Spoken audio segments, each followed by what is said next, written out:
Dans l'arrière-pays niçois, un étrange cortège vient troubler le calme du petit village de Tourette-sur-Loup.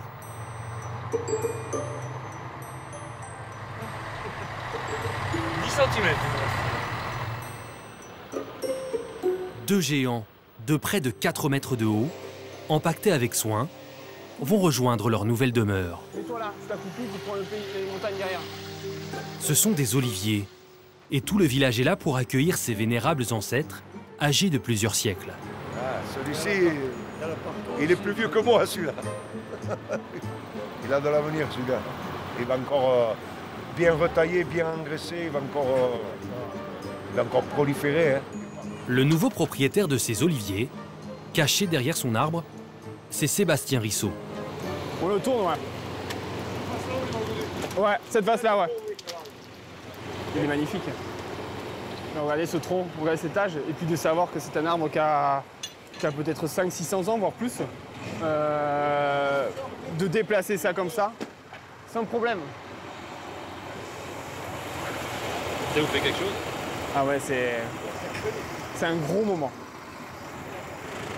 Sébastien et sa femme viennent d'acheter une maison. Devant ces arbres destinés à leur jardin, l'émotion est à son comble.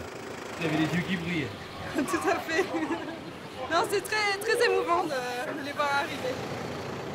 À la taille des oliviers, déjà, on se demande un peu ce qu'ils ont vécu avant, qu'est-ce qu'ils ont vu. Puis voilà, maintenant, ils vont faire partie de notre famille.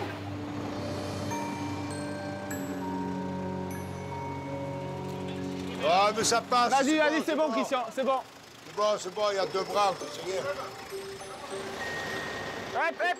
Sébastien a choisi avec soin l'emplacement de ces géants de plus de 4 tonnes. Christian, à peine on va le tourner. Parce qu'en fait, ça donne du relief. Parce qu'une fois enracinés, ils ne bougeront peut-être plus avant plusieurs siècles. Parfait. C'est exactement ce qu'on avait imaginé. On a envie de venir toucher. Il y a quelque chose. On ne peut pas le définir, mais on a besoin de venir contre cet arbre. Et c'est ce départ des 2 troncs. C'est ces 2 troncs qui partent d'un, qui se croisent et qui repartent. Voilà. C'est ce qui nous plaît. On a l'impression de 2 personnages. On pourrait dire père et fils. Donc voilà, c'est un peu pour ça qu'on a choisi cet arbre-là. Ouais.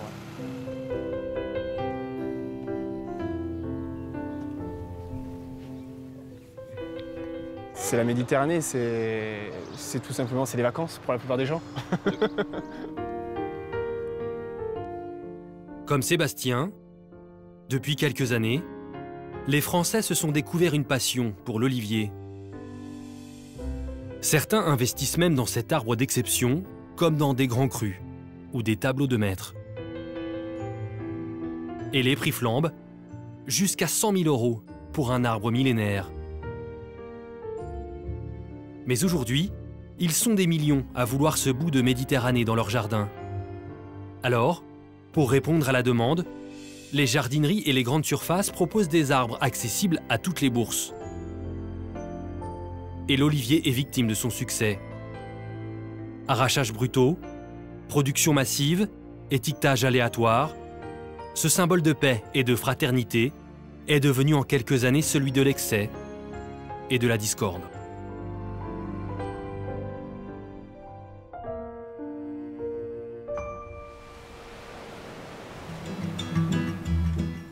C'est ici, dans le golfe de Saint-Tropez, entre la Pinède et les villas de milliardaires, que Sébastien est venu acheter ces 2 arbres.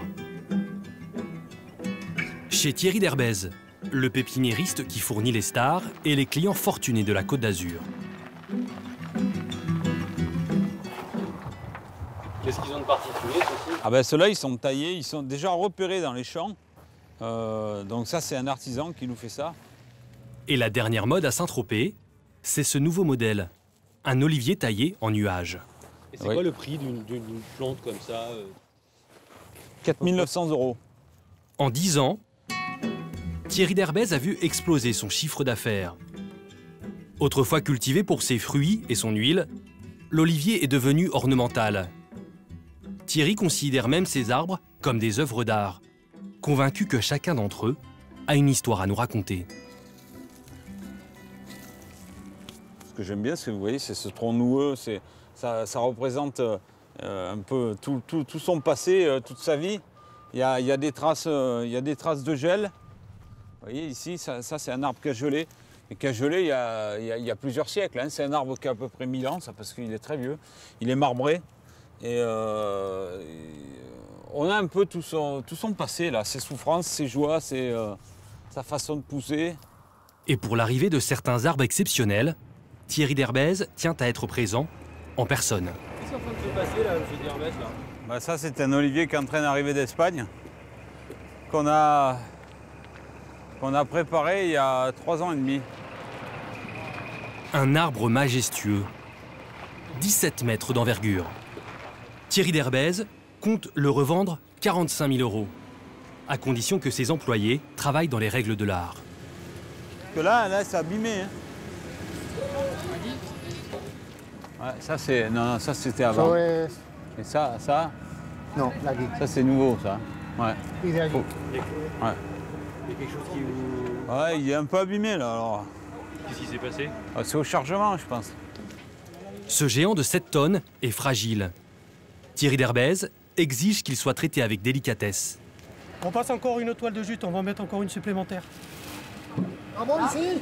Parce que là, s'il casse, là, c'est... Ah non, mais il ne cassera pas là. Non, ce qu'il faut pas, c'est que l'écorce, que tout l'arbre soit éclaté partout autour. Parce que là, la vie, elle passe ici, là. Mais par contre, si c'est tout ceinturé, alors là, c'est mort.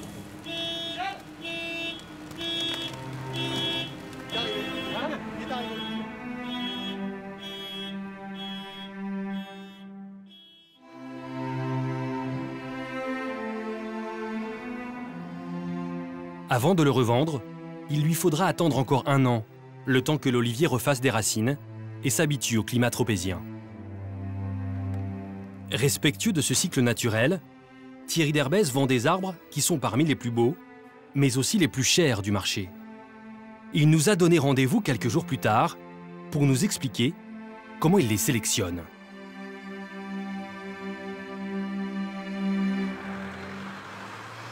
En attendant, bien loin du climat méditerranéen, nous rencontrons Thomas. Lui aussi veut se laisser tenter par un olivier. Mais le pouvoir d'achat de ce francilien n'est pas franchement celui des jet-setters de Saint-Tropez. Son olivier, il va l'acheter dans une jardinerie de quartier. Et il ne sera pas millénaire, loin de là, Thomas va opter pour un modèle réduit. Il y en a 2 là, il y en a là. Alors... Là, il y en a aussi. Ah, putain. Ah, ceux-là, ils sont fat. Ils sont un petit peu à poil aussi. Regarde, Quoi que t'arrives derrière. pour ça? Bah là, je sais pas, celui-là, 200 balles à peu près. Voilà. Ces petits arbres ornementaux sont très à la mode. Il n'a que l'embarras du choix. Pour comparer quand même, entre la taille et le prix. Certains se vendent à partir de 20 €. Mais Thomas a un doute sur leur qualité.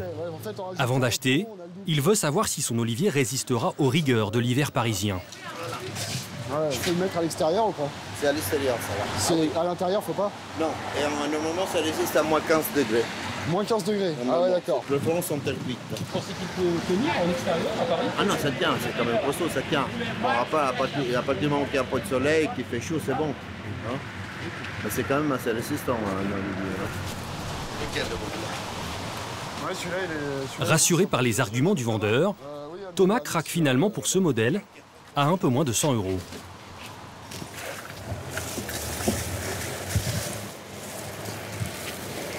Hop. Donc ce sera quoi ça, la destination finale alors? Ce sera le balcon juste ici, là. Au-dessus. Je pense que ça sera sympa ici. Hop. Franchement, c'est cool. Je suis content. Ça vous plaît? Ouais. Et puis bon, ça se voit de l'intérieur aussi, donc ça a de la gueule, quoi. C'est sympa. Ouais, c'est l'ambiance que je cherchais. Et d'après l'étiquette, l'arbre semble en effet tout indiqué pour survivre sur son balcon. En fait, j'ai l'impression sur feuillage persistant, il y a un petit flocon à côté, donc ça doit résister au froid. Ça doit vouloir dire ça. Mais l'olivier de Thomas va-t-il vraiment passer l'hiver? D'autres avant lui ont tenté l'expérience. En Bretagne, dans les Côtes-d'Armor, voici l'olivier qu'Anthony avait acheté 80 € dans la grande distribution. ou plutôt ce qu'il en reste. Qu'est-ce qui s'est passé avec cet arbre là? Bah, je pense que c'est l'hiver, ça a dû être un peu rude, donc c'est ça qui a... Bah, il est un peu mort, quoi. Je pense qu'il faut le changer. 3 mois seulement après avoir planté son arbre, Vous allez bien? La forme? Ouais, vous, ça va? Anthony a fait appel à Florian pour le remplacer. Et le diagnostic se confirme. Je pense que c'est un coup de froid. Je pense que c'est un coup de froid. Il suffit qu'il ait grandi toute sa vie avec des hivers à 5, 0 ou 10 degrés. Là, il arrive en Bretagne, il grandit avec il se prend un moins 10 ou un moins 5, et puis ça suffit pour que ça devienne ça, quoi. Parce que là, on voit bien, il est totalement dévitalisé. Bon, là, ça semble clairement être un coup de gel, mais l'olivier, d'une manière générale, n'aime pas le froid, n'aime pas le gel. On va... Oh, bah tiens, tu vois, regarde. Oh, il s'est même pas enraciné, tu vois, du coup... C'est-à-dire qu'il n'a même pas pris? Il n'a même pas pris. Vous voyez, il n'a même pas pris. Bon, là, on voit quand même, il a essayé de prendre, hein, on le voit.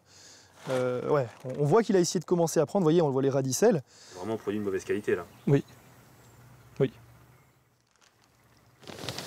Anthony veut retenter sa chance avec un olivier plus vigoureux, acclimaté pendant 2 ans au sol breton. Bon, il a l'air plus costaud. Le nouveau a l'air plus costaud.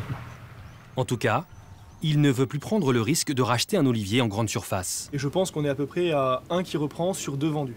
C'est-à-dire qu'il y a 50% de chance pour que ça puisse passer 1 ou 2 ou 3 hivers. Au bout de 2-3 ans, c'est là où on a à peu près le verdict. C'est un peu comme à la loterie.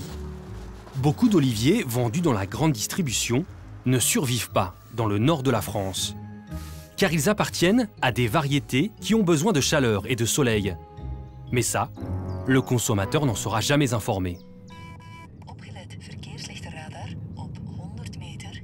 Gert est l'un des plus gros importateurs d'oliviers en Europe.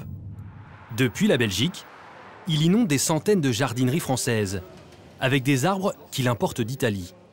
Ce matin, il finit la préparation d'une commande importante. Mais apparemment, il n'a aucune idée de la variété d'olivier qu'il est en train de vendre. Là, c'est des variétés qui ont une tige un peu plus grande.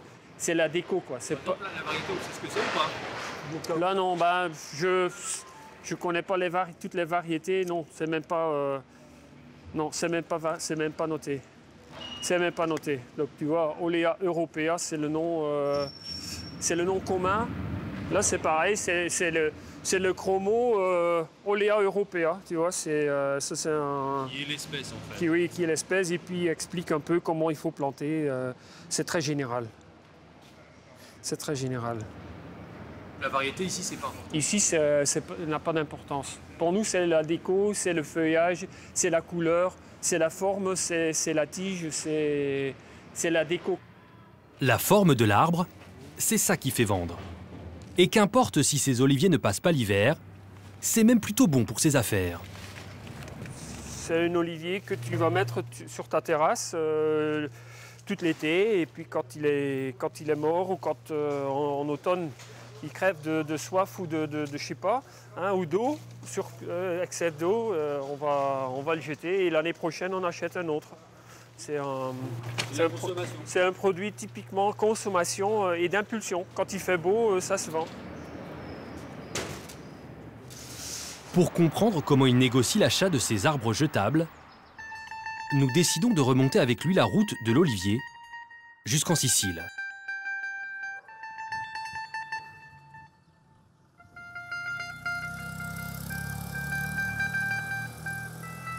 Au pied de l'Etna,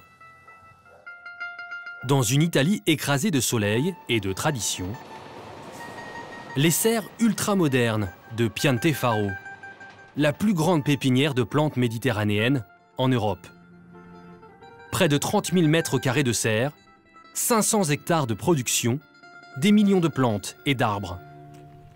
Gert est venu se fournir en petits oliviers. Il veut en commander un camion plein, environ 1 millier d'arbres. Ça, c'est un produit de première qualité. Tu as beaucoup de pousses qui sortent. La tête est bien développée, bien équilibrée, une tige qui est bien droite. Mais ça, c'est du caviar, quoi. C'est une très belle qualité. Belle forme, belle tige, Pour Gert, toutes les plantes doivent être du même calibre. Et pour être parfaitement identiques, les oliviers sont produits ici en série, à l'échelle industrielle. Michele Faro est le propriétaire des lieux.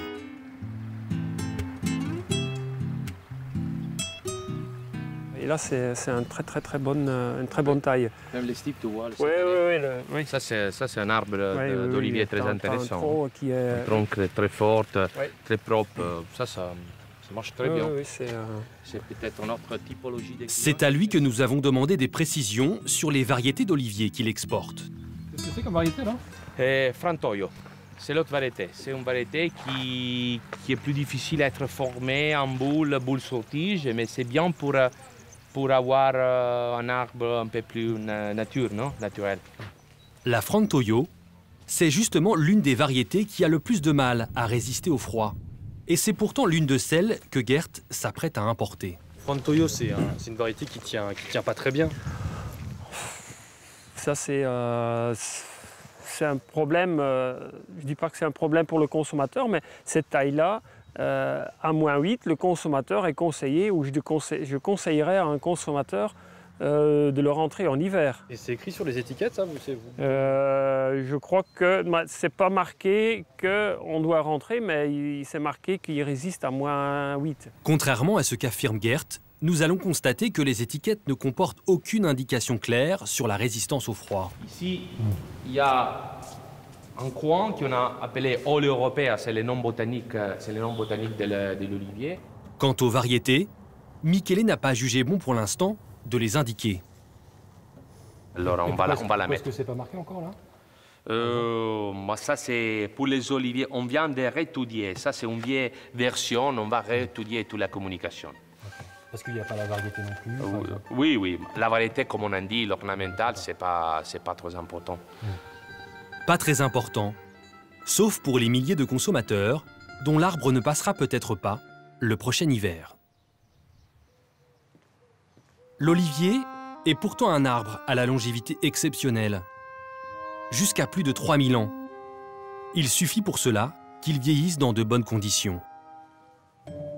Au château Pape-Clément, au cœur des vignobles de Bordeaux, les grilles du parc protègent depuis le XIVe siècle un trésor, les cépages d'un grand cru classé. Mais aujourd'hui, Bernard Magret, le propriétaire des lieux, a une annonce à faire à ses employés. Quand la fleur sera passée et que le fruit sera là, sur 2-3 oliviers qui le permettent, on va faire de l'huile d'olive. Vous voyez ?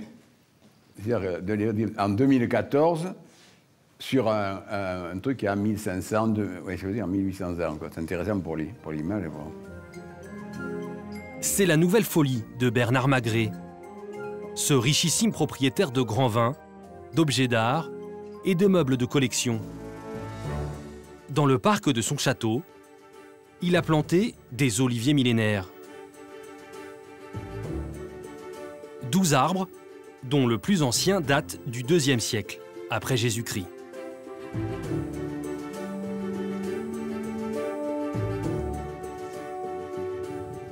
On l'a appelé le Lucius septimus. Il a été planté à 193, vous voyez, il y a 1819 ans. Regardez, il a été partagé en deux, c'est extraordinaire. Hein. Presque un homme peut s'y mettre dedans, vous voyez, hein.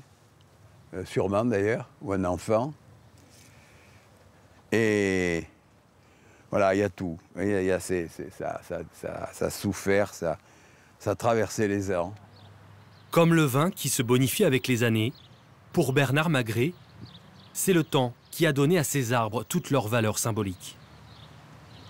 Le temps, pour moi, à titre personnel, joue un rôle très très important. C'est normal quand on a mon âge. Et en second lieu, pour les symboles de l'olivier. C'est la paix, l'olivier. Bon, après, il y a eu l'arche de Noé avec le rameau qui est porté en disant, voilà, il en est terminé du mauvais temps. Et aussi, c'est la force.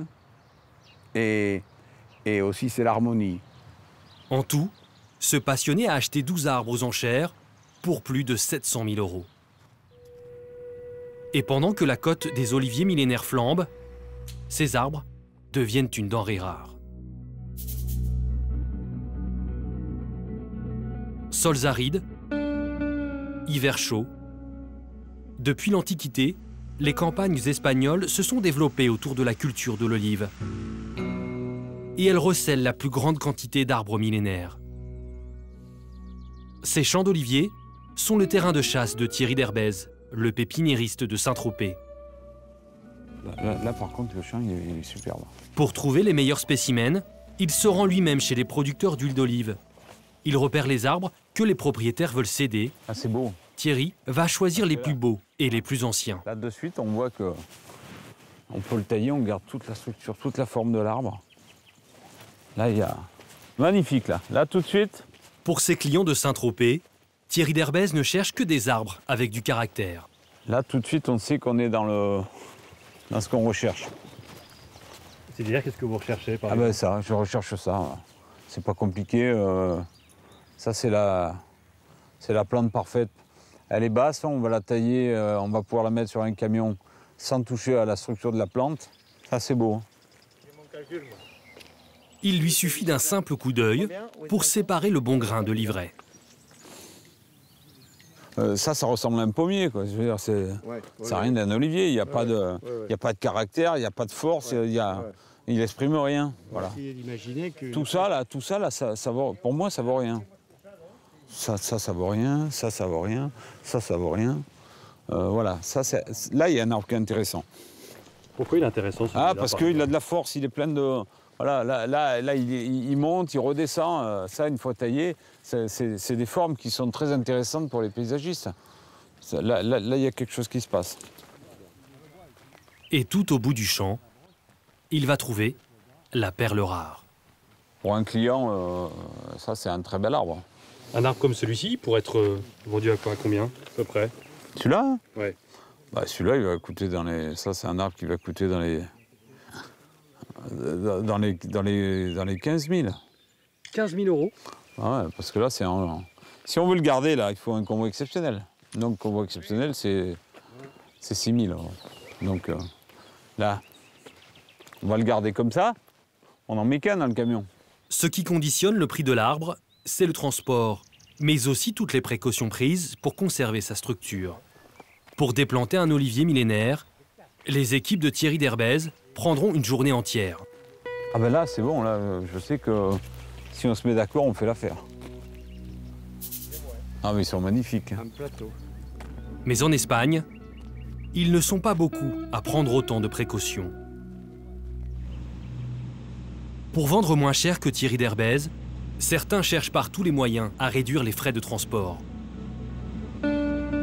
Et parfois, ils n'hésitent pas à défaire ce que la nature a mis des siècles à élaborer. Plus au sud, en Andalousie, Pasquale est l'un de ceux-là. Les prochains 100 km de route, c'est tout olivier, à gauche et à droite. L'Andalousie, c'est la Mecque de l'olivier.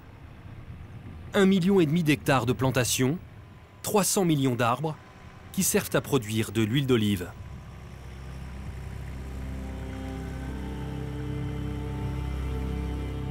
Mais après plusieurs siècles, les plus vieux spécimens ne sont plus assez rentables. Buenos días. ¿Cómo estamos, don José y compañía? Et c'est dans ces champs dévastés que Pasquale les rachète pour une bouchée de pain. Dans cette plantation, il y a 3000 oliviers à arracher. Chaque jour, il peut arracher entre 200 et 300 oliviers de cette mesure, hein, de cette taille. Et à part, les oliviers sont vieux et donnent moins des olives. Les vieux oliviers ne produisent plus assez et ils prennent aussi trop de place. En les remplaçant par de plus jeunes et en les alignant comme dans ces champs alentours, le propriétaire pourra en mettre un plus grand nombre et surtout mécaniser la récolte. Alors, pour arracher les 3000 oliviers en quelques jours seulement, Pasquale a une méthode expéditive.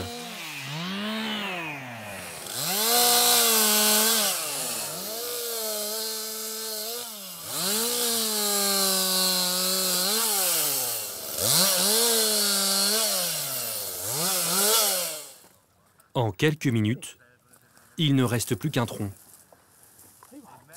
Et Pasquale semble trouver ça plutôt à son goût.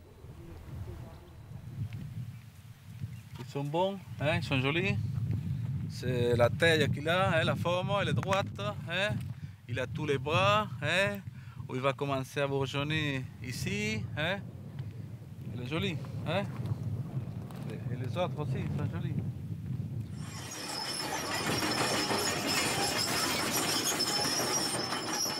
Pour ces vénérables oliviers, le calvaire n'est pourtant pas terminé. Pour les arracher au sol qui les a vus naître il y a 300 ans, on ne va pas prendre de pincettes, mais plutôt un engin de chantier.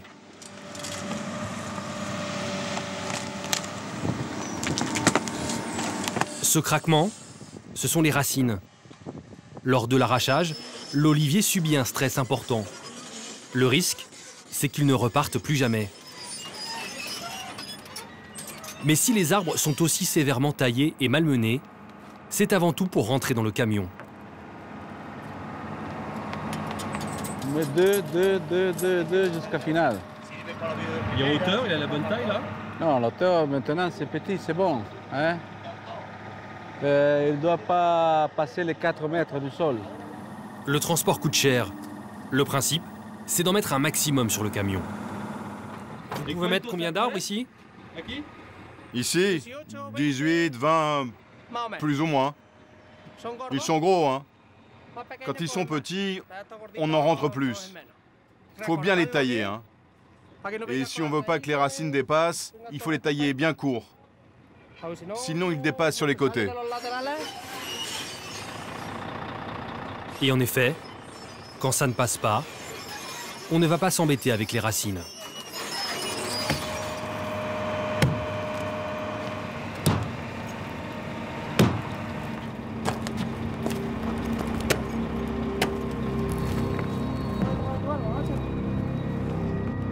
Ces arbres plusieurs fois centenaires, Pasquale les rachète 50 € pièce. Le reste, ce qui ne l'intéresse pas, finira en bois de cheminée. Transportés en France, ils seront ensuite revendus à moins de 300 €, le meilleur prix du marché. Mais ces arbres n'ont plus grand-chose à voir avec d'authentiques oliviers.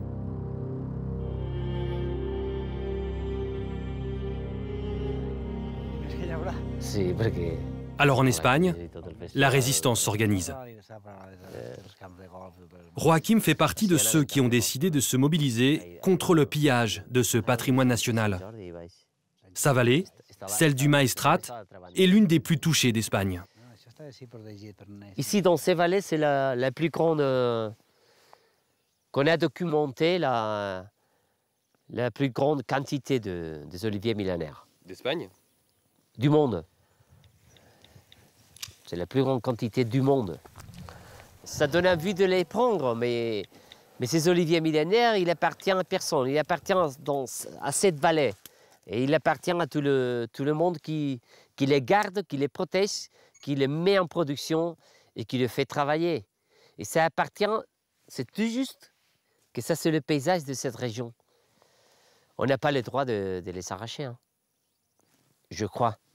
Même on lutte pour que ça passe pas. C'est dans cette vallée qu'il part à la recherche d'oliviers millénaires. Joaquim arpente les champs d'oléiculteurs et découvre parfois de véritables pépites. Comme cet olivier d'un autre temps. C'est énorme. Vraiment.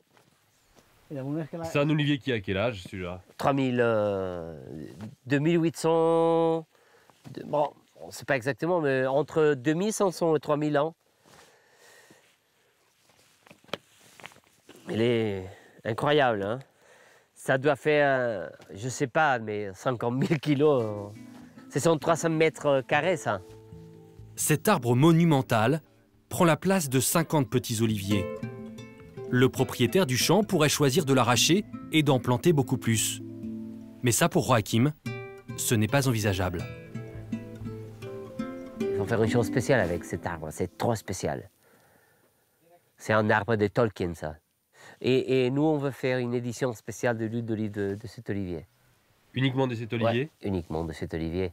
Parce qu'il a mérité déjà ça. d'avoir l'huile d'olive avec son nom.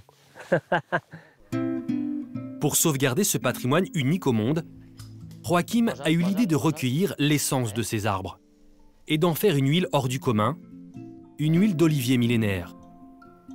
En contrepartie, les propriétaires sont payés 6 fois plus cher pour leur récolte que pour une production normale. Ce qui en fait l'huile d'olive la plus chère du monde, 300 € le litre. Et pour cause, certains arbres sont tellement vieux qu'ils ne rempliront qu'une seule bouteille.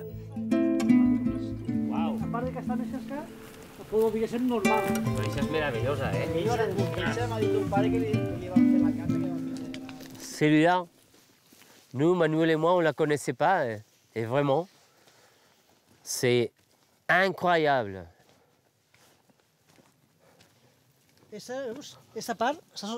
Découvrir ça pour nous, c'est extraordinaire. Tu vois, même s'il produit 1 litre à l'année, on ne peut pas plus, mais pour nous, c'est comme s'il produisait 1000. Nous, on s'en fout vraiment de la quantité. C'est même d'avoir un nouveau arbre pour nous. C'est extraordinaire. Waouh! Pour Joachim, merveilleux. Ces arbres font partie du patrimoine de l'humanité, au même titre qu'un monument ou qu'une statue. D'ailleurs, leur présence dans cette vallée ne doit rien au hasard. Ils suivent le tracé de l'un des plus vieux sites archéologiques d'Espagne. On est à la Via Augusta, ça c'est le chemin de Romains qui allait de Rome à Cadiz. Pendant les Romains, ces arbres, peut-être, ils étaient comme ça. Et après 2000 ans, bon, on les voit ici à côté. Hein. C'est-à-dire, c'est vraiment une chose attachée au territoire parce qu'avec ça, on comprend ce qui s'est passé par là. Peut-être on ne connaît pas les noms, mais c'était un Romain qui a planté ça. Ça et plusieurs qui sont partout là, on voit. C'est pas étonnant ça? C'est étonnant vraiment.